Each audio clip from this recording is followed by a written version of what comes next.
Welcome to Storytime. Enjoy with me.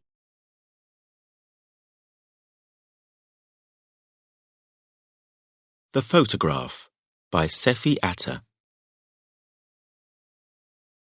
In today's world, there are photographs everywhere. Web pages on the internet, magazines full of fashion and film stars, newspapers full of photos of war and sport, places and people from other lands. They say a picture is worth 1,000 words, and maybe it is. But what is the picture telling us? Sometimes we only see what we want to see. Make a picture in your mind. A girl with thin cheeks and tired eyes. Her arms and legs are as thin as sticks. She is only skin and bone. Clouds of dust circle above her head as the food trucks drive away.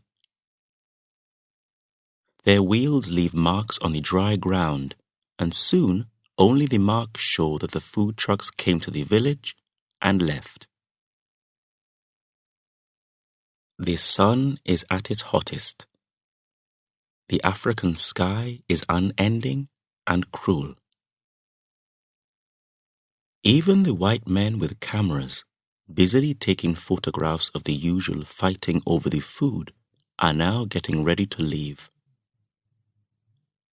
They pack away their cameras, jump into their cars, and drive quickly away to cool, modern hotels in a city miles away. They are photojournalists. One of them, sunburned and hot, dressed in a shirt and jeans, kneels down on the dusty ground to take some photographs of the girl before he leaves.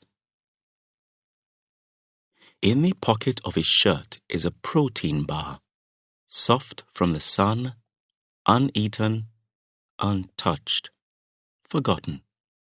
He doesn't stop to think about the uneaten bar in his pocket and the starving girl.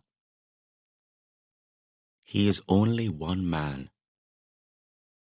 What can one man do in a world where life is cruel, and governments cannot or will not help their people?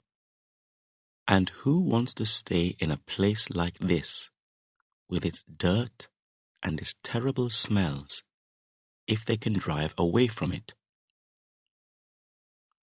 The girl caught the photographer's eye. She was in the middle of a group of boys, fighting just as strongly as they were, when the food trucks arrived. But she was pushed down and fell under the boys' feet. The boys stepped all over her, and when she could move again, the bags of rice were all gone.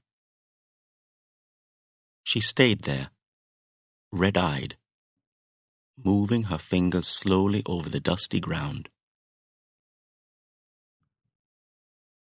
The journalist takes his last photo, returns to America with his bag full of films. One of his photographs of the girl sells and is placed on the front cover of a news magazine. "You've caught the face of hunger in Africa," the news editor tells him.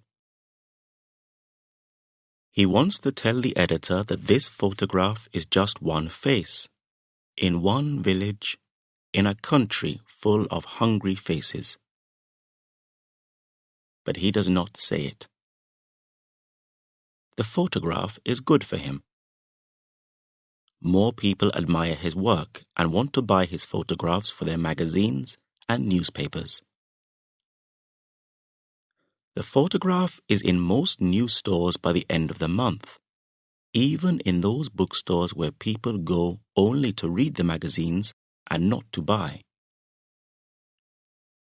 They look at the face of the African girl and quickly turn away to enjoy the rest of their shopping trip. But the girl's picture stays in their minds. A teenager has just finished looking at the clothes in Vogue, an expensive fashion magazine. She sees the photograph under the heading Starving Africa. Her parents are from Africa. She herself was born and schooled in America, watching American TV, American films, and has never traveled out of America. She is uncomfortable with photographs like these. She remembers her classmates in school who joke about starving Africans. She isn't African in that kind of way, but she isn't truly American either. When she was younger, Cinderella, Snow White, and all the other girls and princesses in the Disney films didn't look like her.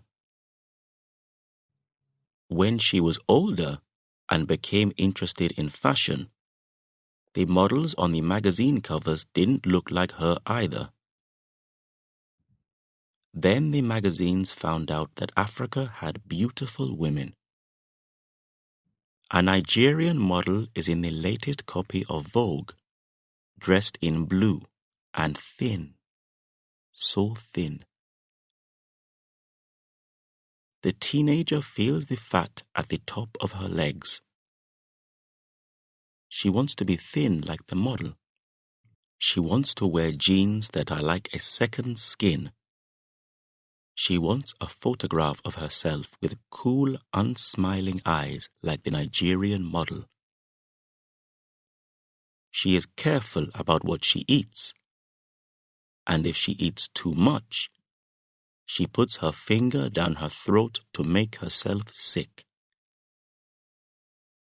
Why does our world have people who starve and people who decide to starve themselves? It doesn't matter why. The hunger inside this teenager is real. So she stares at the girl in the photograph, does not think about the dry, dusty, hungry land behind her, and admires her cheekbones. The end.